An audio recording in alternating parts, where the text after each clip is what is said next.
Hey, Nan Stoops, Norma Wong.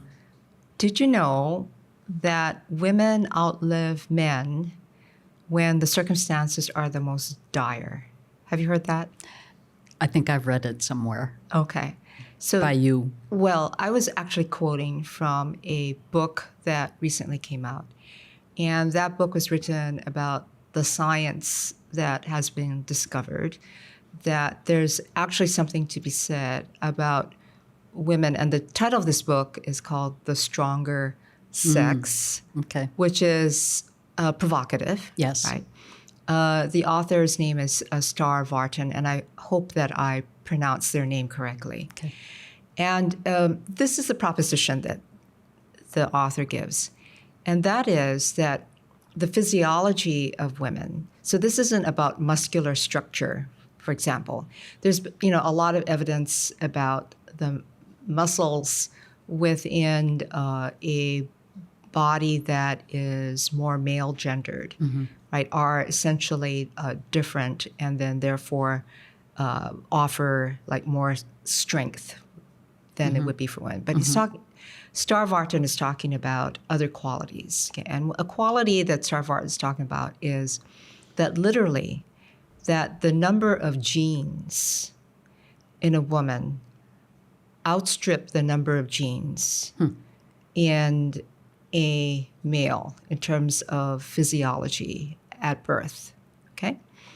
And that women also have like a greater variety of certain kinds of genes.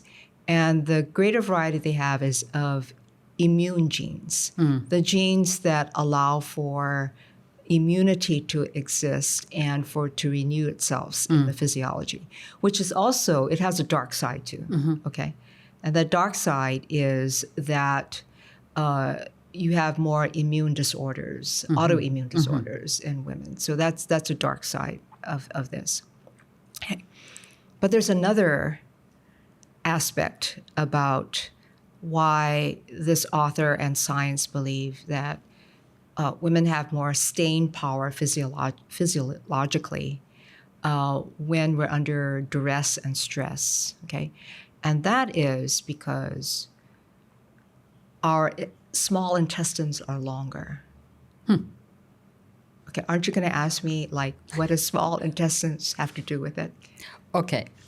What do small intestines have to do with it? Okay, so we can extract more nutrients from the same amount of food.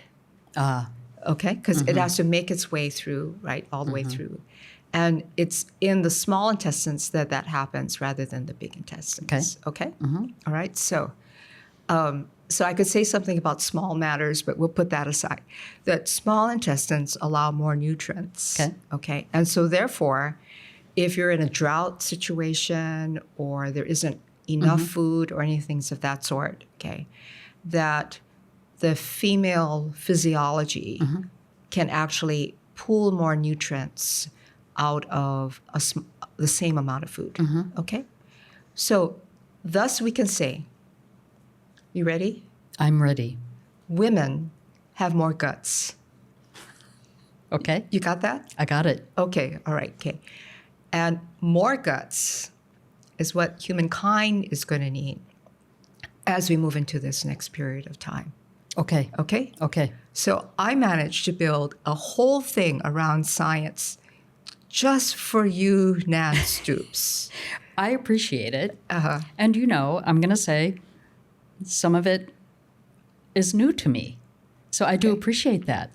I have a couple of questions. Okay. Okay. All right. So what might we do then to boost the immunity and the ability to absorb nutrients on the male side? Okay. All right. So we would have to interrupt a whole lot of habit patterns in order to do that. And by the way, we have to do that on the female side too, right? Because there are lots of ways where even if our bodies are built for certain things, we could be self-sabotaging those things, okay? So we can't just count on the fact that we have more guts for the guts to work for us, Okay? Okay, on that note, I think we should probably just move on. Okay, friends, we're going to take a short break and then we'll be back with the real business at hand. Thank you so much.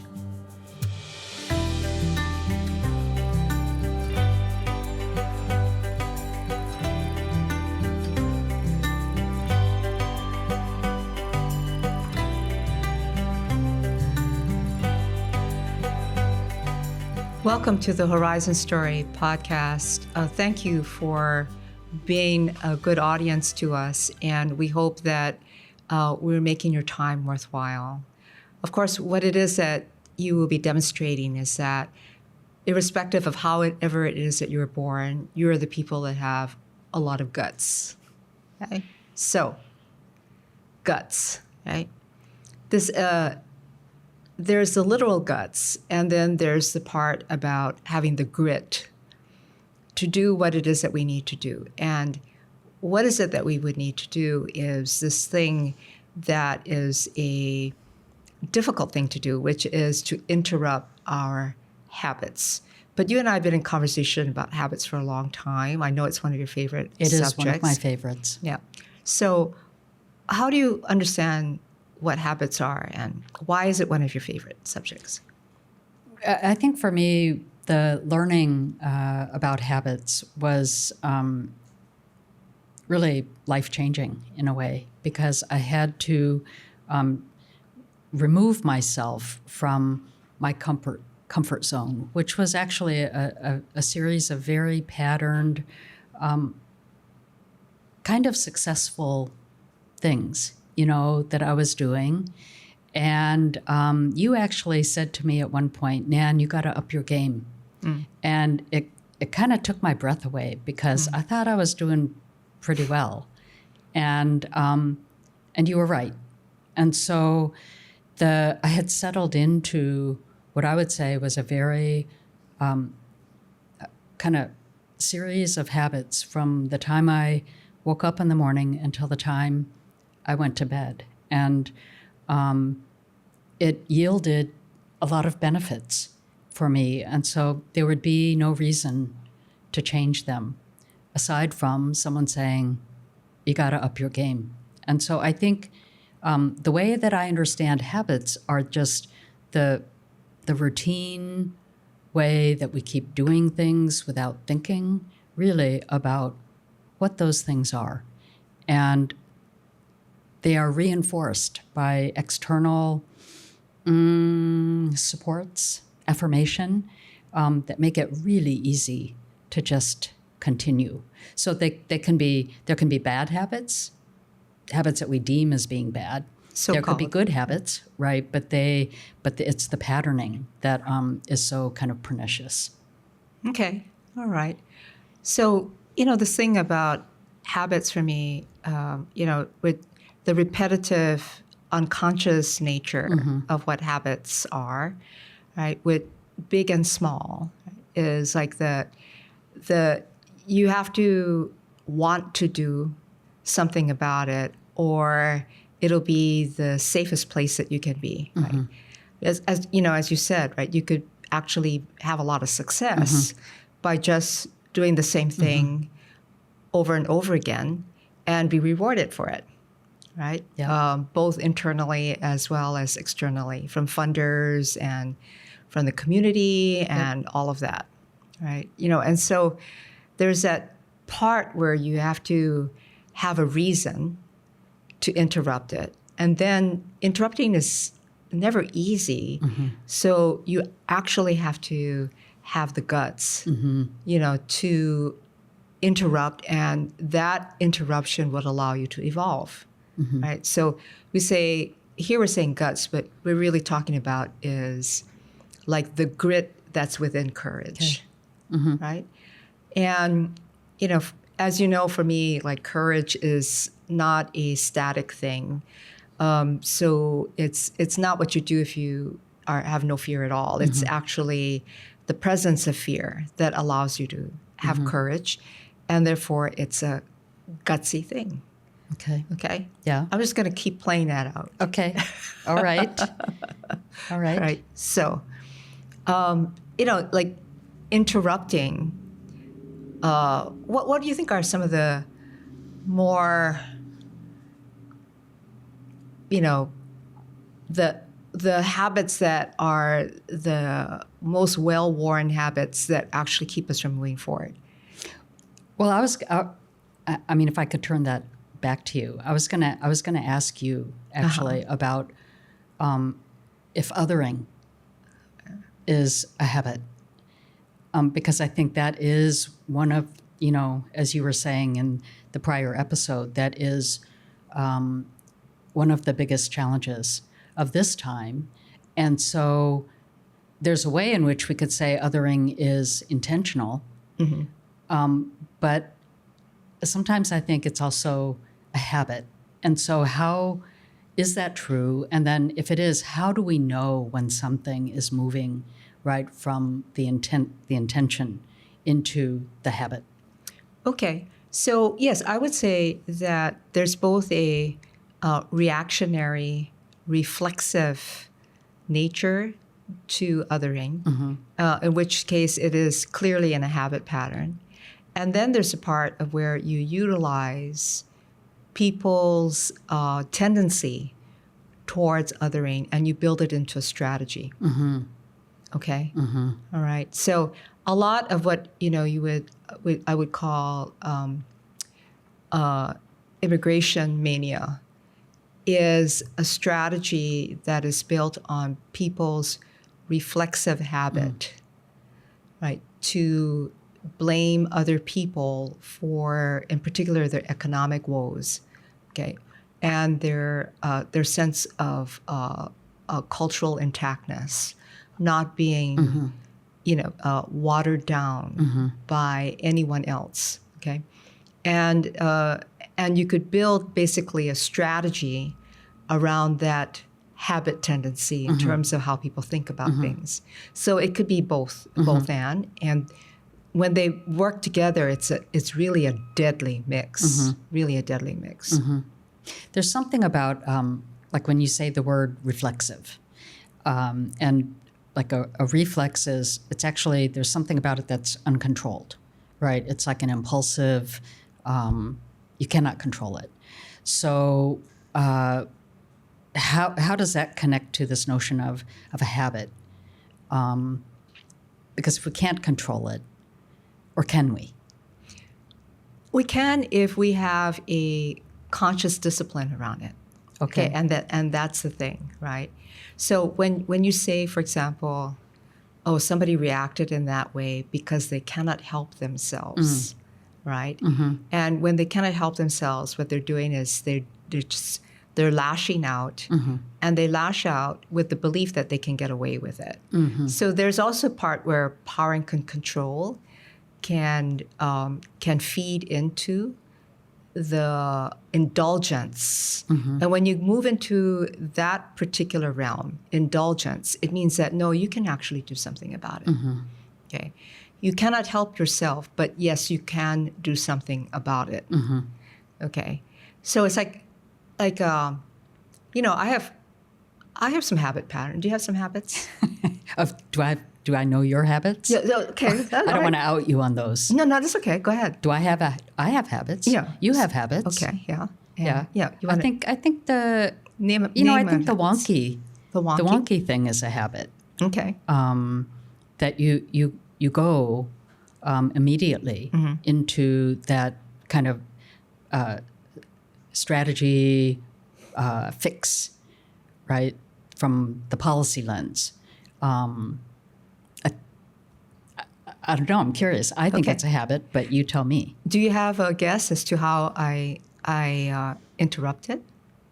So, by the way, if you have a habit, it doesn't mean it's not going to arise, right? Sure, okay. yeah. So it arises, Yeah. but do you have a guess as to what I do to interrupt it? Well, I mean, I think given what you said about policy is not the fix, that my guess would be that you might say, okay, Norma Wong, why are we going to a policy solution if you know it's not going to, in the long run, it is not going to be the fix? Okay. So that would be using a rational reason, right, to go to it. So, and there's some of that's going on. But do you have another guess as to what might be happening? No. What's happening? Okay. All right. Well, so, I think that in one of those strange ways, I think that not taking myself as seriously as I used to helps to interrupt it.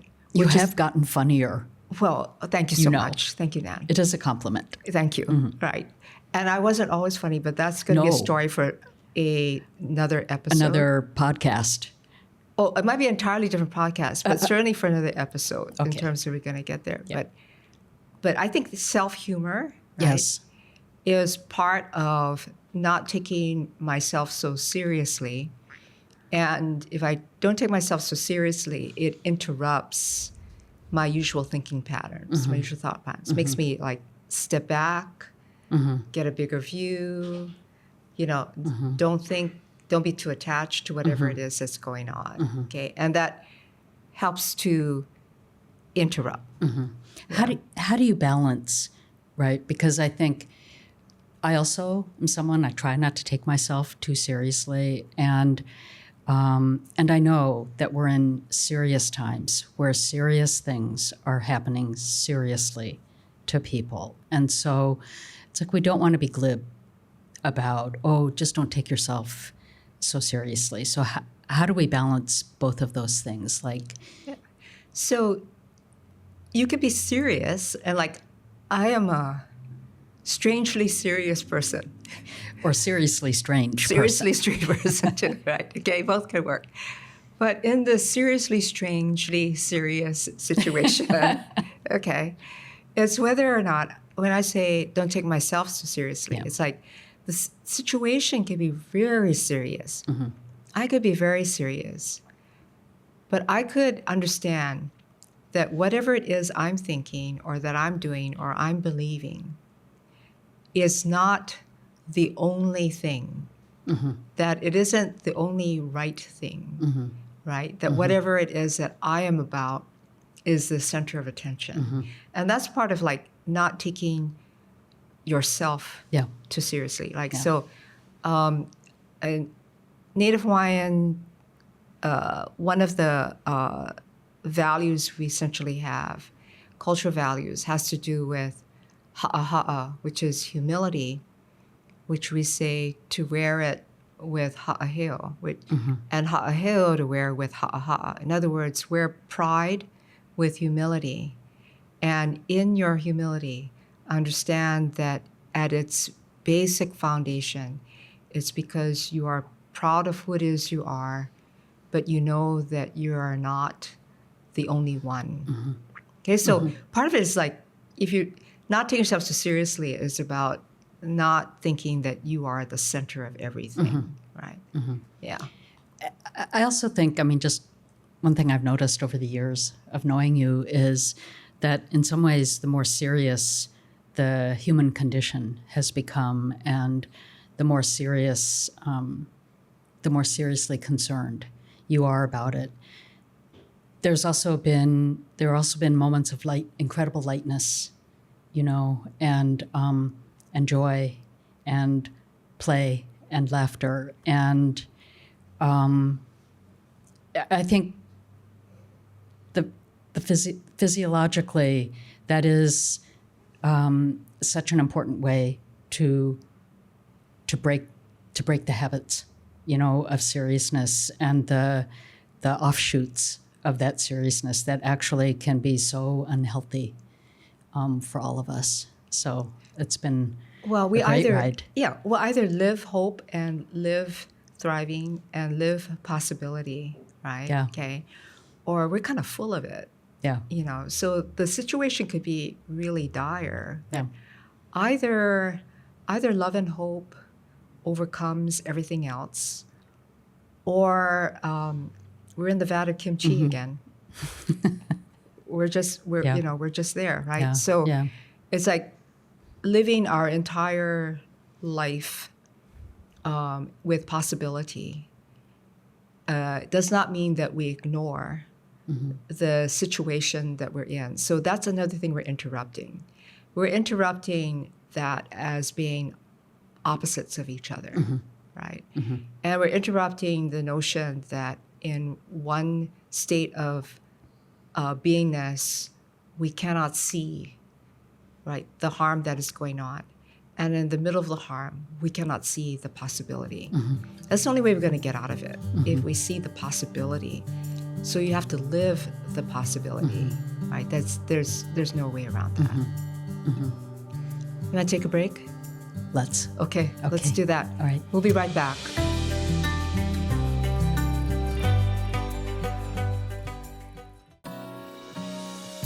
What to do when no thing works. With wise and witty prose, Zen master and indigenous strategist Norma Wong reflects on this question and more in her acclaimed first book, When No Thing Works. Norma weaves poetry, storytelling, and meditation, inviting us to imagine a horizon of possibility beyond crisis. Hard copy and audiobook available now. Shop bookshop.com and support your local bookstore.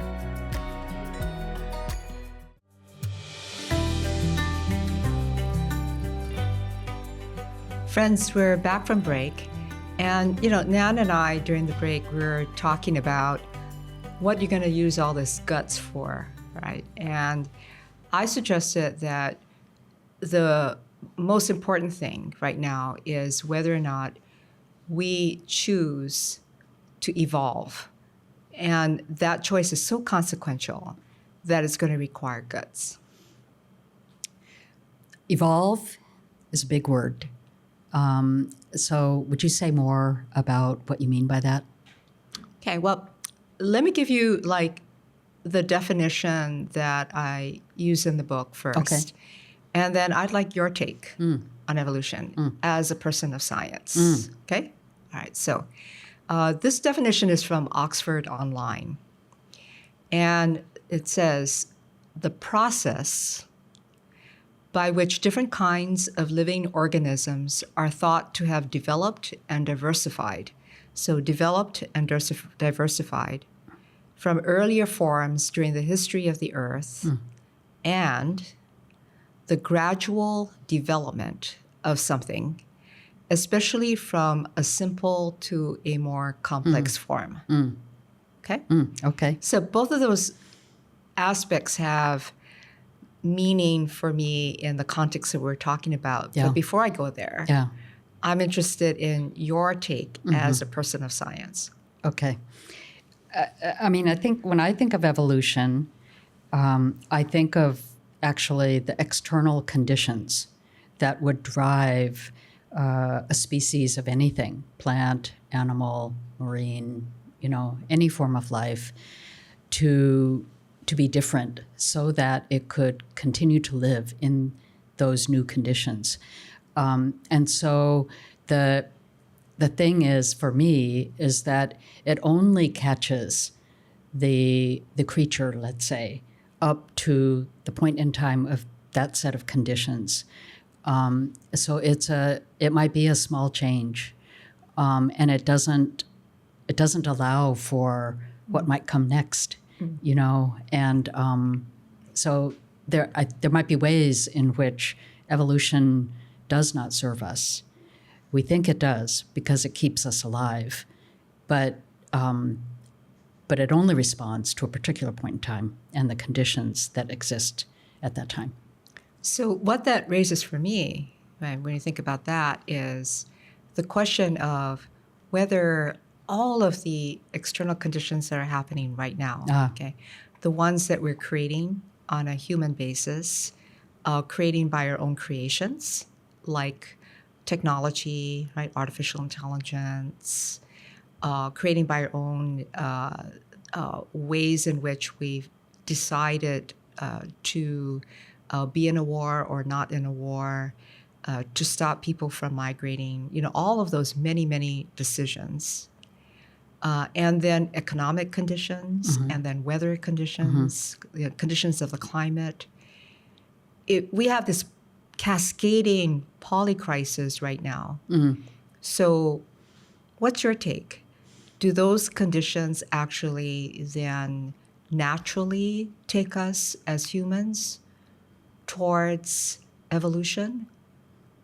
Or is something else going on? Well, so that makes me wonder if evolution is a habit. Oh, I thought it's a natural. Well, it's a naturally occurring phenomenon. But if our intellectual capacity would say, oh, well, we will evolve to keep up or to somehow counter or deal with the collapse, the collapsing conditions, that's very limiting. And like, is there a way that we could say, we see the conditions going like this. Evolution, a different kind of evolution, which in this context, I don't necessarily want to say a revolution, but I think just a different kind of evolution, a discipline around some evolution would say, we then have to go this way, right? So the collapse goes this way, instead of saying, okay, we're going to kind of go like this and evolve, like maybe a better way would be to go whoof, like that. Okay. And that's a mathematical thing too. That's a mathematical thing. Now, it would require a lot of choice and letting go. And guts. And guts in order to do that, right? I'm reminded that, one of my first memories of being in the same room with you is we were watching Grace Lee Boggs on a video because she was unable to travel at that point in her life. Somewhat more senior than I am now. And I remember she was wearing a T-shirt. Remember the T-shirt? Right? And the T-shirt, right, essentially was the word revolution, but it had a parentheses around the R. Okay. Yeah. Right? Yeah. And the parentheses around the R, meaning that in her mind, evolution would be required in order for revolution to occur. That revolution is not just an uprising. It's really, or that could be one form of revolution if you just uprise. But without evolution, revolution is incomplete. It's just a reflexive thing without changing anything at all. Because at the basis of it, right, evolution requires some kind of a change or transformation to occur. Okay? So that notion, right, are the conditions dire enough for a conscious evolution to occur? And what will it take from us? Right? That's an active question I have. Okay. I mean, so one thought I have a T-shirt also that says revolution. Mariners. Okay. Well, I have that one too. Okay. But it says revolution, but it says it in a way that the letters LOVE, if you look in the mirror, they actually say love. Okay. So if you're facing me, what you see is revolution. If I look in the mirror, what I see is love. And I think that that also is, I mean, we have talked about this in other settings, that figuring out what we love, what is worth saving, not who, but what is worth saving, how can we do that, is a part of this evolutionary process, that could be amazing. So this is not strictly within the parameters of science, okay? It's not Darwinian at all. All right. So like a way that I would think about this is evolution has a directionality that is moving in the direction away from devolution, where we devolve. We become lesser parts of who we are, less conscious, less possibility, less thriving, less love. Okay? And for me, that would be devolving rather than evolving. So I don't think of evolution as being a neutral thing, for example. Yeah. Dire conditions, you change. And could you say that, well, if we change to be the worst parts of who we are, that's evolution too? I don't buy that. Okay. Yeah, I don't buy that. Okay. You good with that? I'm good with it. You good? Yeah. Okay. Do you want to say anything about how? Oh, okay. Or is that another... Well, we're getting too far ahead of ourselves. Well, whether it's ahead of ourselves or not, I think it's actually worth us kind of thinking about, right? So it's like one of the ways is to literally move out of our stuckness. Okay? Okay. All right. So, which non-humans tend to move faster than humans do. Okay. Which is why I think human migration is so interesting. You know, my peoples arrived at this place because of migration. All of my ancestors, whether they're the Hakka Chinese or the Native Hawaiians, and they arrived at this place, they would not have met each other if they had not migrated at different times for different reasons and different purposes. Okay? Usefully, right, they were moving towards more possibility and more towards possibility than away from bad things. Okay? And I think that that matters. I think that matters a lot. Okay? So human migration to me is interesting because that migration, I think, is a more natural way in which we are part of nature, right? Okay, so it's like the people of the Dakotas, the Lakota, Nakota, Dakota people, who are more of a like groups that would say we meet around different council fires, but we are one people. Okay, and they're more nomadic than most because the land demands that. The land is such that if you just put everyone in that one place and they just stayed in that one place, the land would not be able to provide for the people. And so that they're more nomadic. And then in modern times, they've been stopped from that migration. And I would say their suffering has increased as a result. Okay? It's like you then have to bring everything to the people rather than the people move as conditions change, right? Yeah. Okay. So it's like the lobsters migrated. Okay? Yeah. So it used to be back in the when I first had my first lobster from the East Coast was in Boston, Massachusetts. Okay. I went to a planning conference there, and I had my first East Coast lobster, and I couldn't eat lobster anywhere else after that. Yeah. Because it was just so delicious because the lobsters thrived in those waters and they were freshly captured and then they were quickly cooked and you ate them right away. And so you got like the experience at the peak of their thriving and it would meet your thriving and it would be love. Okay? All right, okay. Well, the best lobsters aren't in Massachusetts anymore because the waters, as the climate change, right, is that to meet more thriving conditions, they had to move farther north. Okay. Okay. So if we go to Maine, the lobsters now in Maine would be like the lobsters that I ate when I was in my 30s in Massachusetts that are no longer there in Massachusetts, but they're in Maine. In other words, to continue to thrive, they had to move. Okay?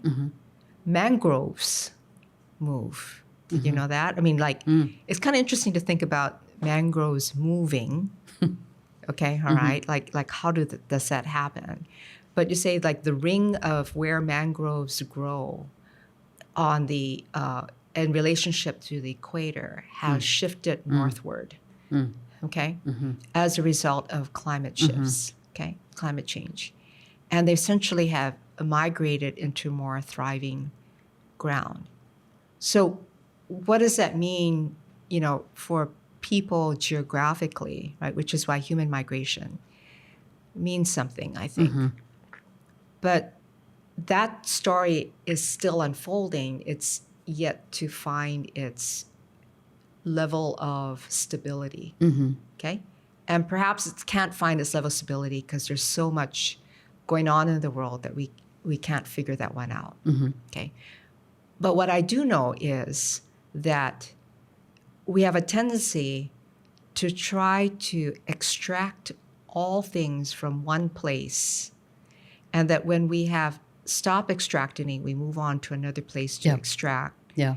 And that's not the kind of migration that we need or that we should hope for. Okay. And so in lots of ways, right, it opens up the question for me, is technology evolving us forward, or because of what technology needs in order to exist? You know, rare earth minerals, large, places where all of the waste gets deposited, all of those kinds of things. Does it mean in some ways, in relationship to the land, are we devolving because of technology? You know, inconvenient questions like that. Yeah. Most inconvenient. Most inconvenient, okay? But these are not ordinary times. Right. And so I think that one of the ways that we can evolve is to face the conversation about how we need to change and transform, think about things, interrupt habits, take a look at our evolution as not being singular, but in relationship to each other, all of those kinds of things. Yeah. And not take ourselves too seriously, because those conversations can be, hard. Yeah, they can be hard. But luckily, we have all those small intestines we can count on. Yeah. Okay. All right. Miles and miles of them. Miles and miles, apparently. Right. Until we can lay down by the side of the road to rest. Miles and miles to travel. Yes. Okay, folks. Thanks so much. We're going to take a little bit of break and then close on this episode. Thank you for being with us.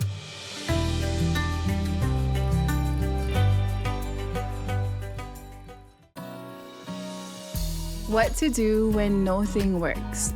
With wise and witty prose, Zen master and indigenous strategist Norma Wong reflects on this question and more in her acclaimed first book, When No Thing Works. Norma weaves poetry, storytelling, and meditation, inviting us to imagine a horizon of possibility beyond crisis. Hard copy and audiobook available now. Shop bookshop.com and support your local bookstore.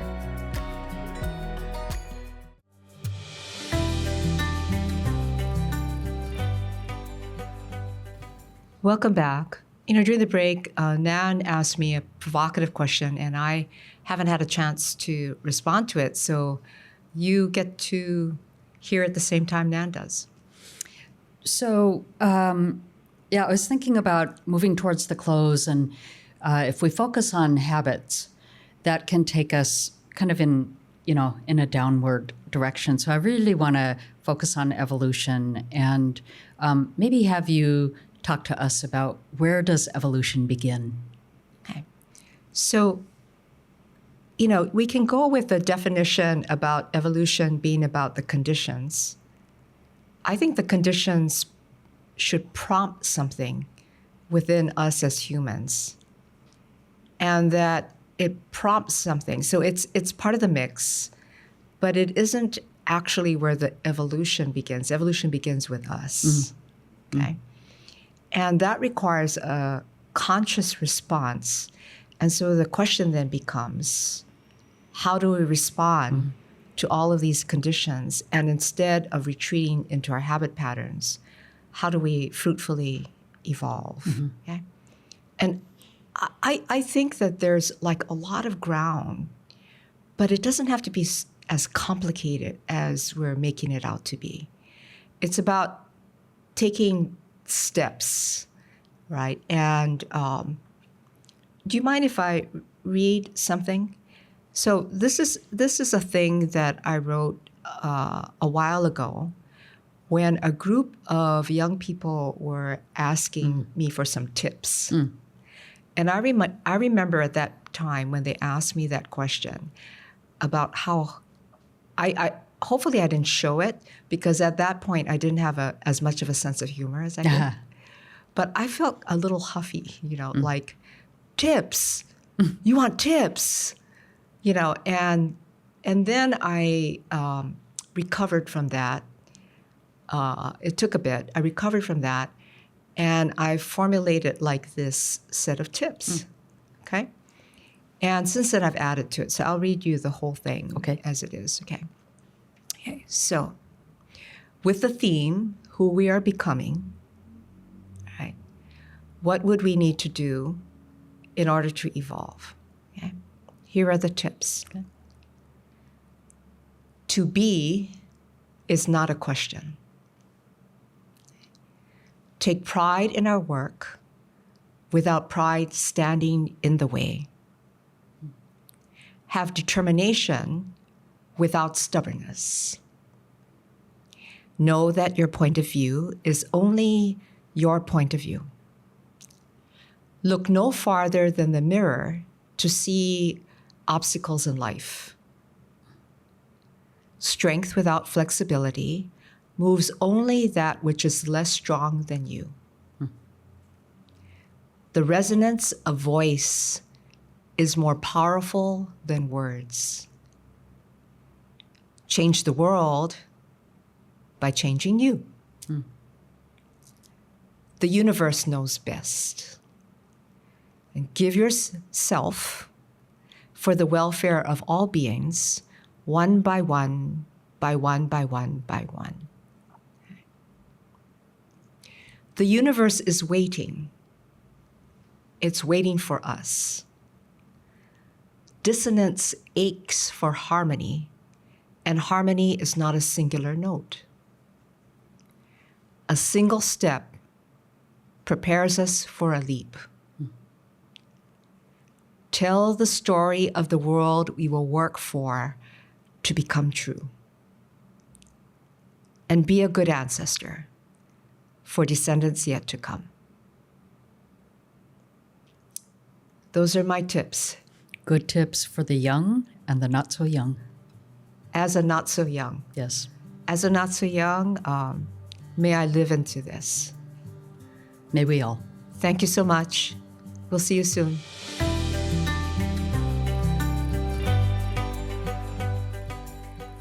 The Horizon Story podcast was produced by Sarah Demarest de Rivera and Bryson Ho, hosted and written by me.